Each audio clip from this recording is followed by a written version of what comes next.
Welcome to Madhavi చేతి వంటలు YouTube channel అండి. మనం ఈరోజు వచ్చేసి బగారా రైస్ చేసుకుంటున్నాము. ఇలాగాని చేసుకుంటే చాలా టేస్టీగా చాలా బాగుంటుంది. ఈ ఛానల్ మొదటి టైం లైక్ చేయండి, షేర్ చేయండి, సపోర్ట్ చేయండి, సబ్స్క్రైబ్ చేసుకోండి. ఇవి 2 టీ స్పూన్లు మన దాల్చీని అండి. 1 టీ స్పూన్ వచ్చేసి మరాఠీ మొగ్గ, బిర్యానీ మసాలా మొత్తం కూడా అన్ని ఒక్కొక్క టీ స్పూన్ తీసుకున్నానండి. మీడియం సైజు ఉల్లిపాయలు 3 తీసుకున్నాను.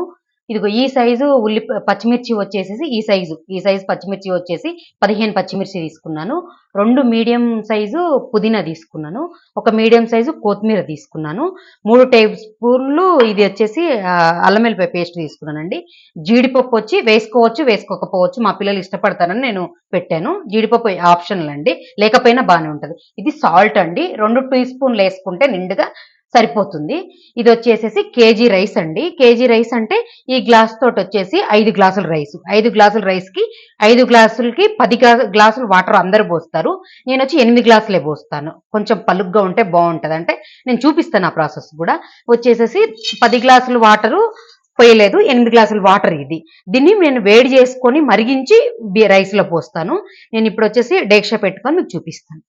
ఇదిగోండి ఆయిల్ అండి, 2 స్పూన్స్ ఆయిల్. ఇందాక మీకు నెయ్యి చూపించలేదు, అప్పటికి పొయ్యి మీద వెన్నపూస కరగబెడుతున్నానండి.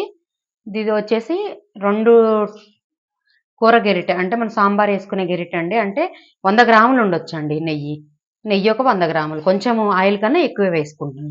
మసాలాలన్నీ వేసేటప్పుడు మళ్ళీ చూపిస్తాను మీకు. గరం మసాలాలన్నీ వేసేసుకుందామండి. ఇంకొచ్చేసి ఉల్లిపాయలు కూడా వేసుకొని మీకు మళ్ళీ చూపిస్తాను.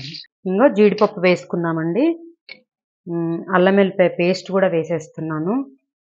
ఇంకొచ్చేసేసి పచ్చిమిర్చి వేస్తున్నానండి. పుదీనా కొత్తిమీర లాస్ట్లో వేసుకుంటే టేస్ట్ బాగా వస్తుందండి.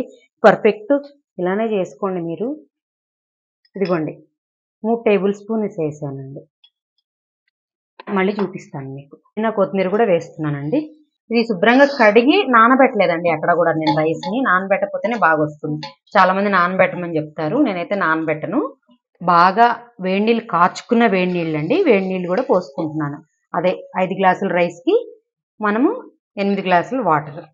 ఇంకా రెడీ అయిపోయిందండి, దింపేసుకున్నాం. స్టవ్ కూడా ఆపేసేసాను. ఇంకా రెడీ అయిపోయిందండి బగారా రైస్ విత్ రైతాతో తింటే చాలా టేస్టీగా ఉంటుంది. ఈ ఛానల్ ఫస్ట్ టైం లైక్ చేయండి, షేర్ చేయండి, సపోర్ట్ చేయండి, సబ్స్క్రైబ్ చేసుకోండి. Thank you. మరొక వీడియోతో మళ్ళీ